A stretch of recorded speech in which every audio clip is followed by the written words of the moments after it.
with your videos about, like, I remember the one with the summer one, right? Like, just surviving summer is gonna get harder and harder and harder. So yeah, it's getting nasty, Jim. Whether it's the viruses, the politicians, or the actual weather events. Well, I was just having a little exchange on Twitter with someone, a friendly exchange, nothing, and we're talking about CO2 equivalent levels.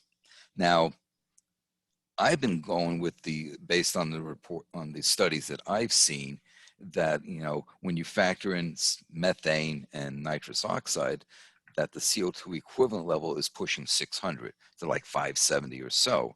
And this person came back and said, it's actually over 700. And I'm like, where are you getting this from? And then he came back with a reply.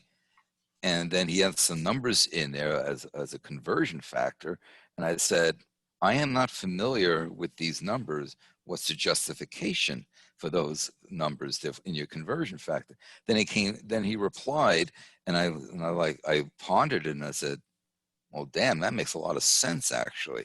He was looking more at the methane radiative forcing, but with the assumption methane stays in the atmosphere for 20 years. So you have intense radiative forcing for those 20 years, even though methane becomes CO2. And the values that I looked at averaged out the methane for the 20 years becoming the CO2. So it's kind of like a smoothing, taking an average value as opposed to the initial, 20 years of extreme effectiveness, you could say. So when you look at that, it's like, well, crap, it's over 700 ppm equivalent. That's not good.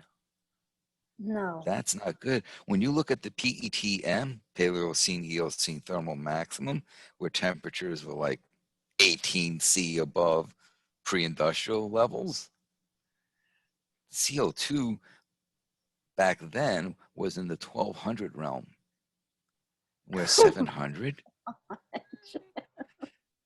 I know. I know. And don't forget, what we're experiencing now, there's a lag effect between CO2 levels and temperature. We are feeling what the CO2 levels were of 10, 15, 20 years ago. So think now in 10, 15, 20 years down the line, what the current CO2 levels will drive. Once again, we're like on borrowed time, and everything, like you said in the Yes. beginning, we're accelerating exponentially. And you can't deny it anymore, but yeah, go ahead.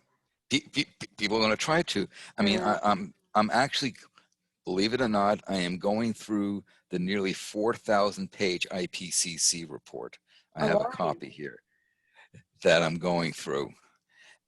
And they are actually stating that, yeah, this is human cause, but they still insist on saying, well, the models are going with the linearity. And they're still going with linear increases. It's like, dude, you're wrong. And then they say things like, they'll bring up a topic, temperature increases of this amount is highly unlikely, very likely, unlikely. They start throwing these very vague terms, which doesn't mean squat. I want to see probability values attached to it. I want to see the the probability of temperature increases of this amount by this year is 0.31, whatever it might be, 0.82, whatever. Assign a probability value. That means you've done the statistical analyses, the model analyses.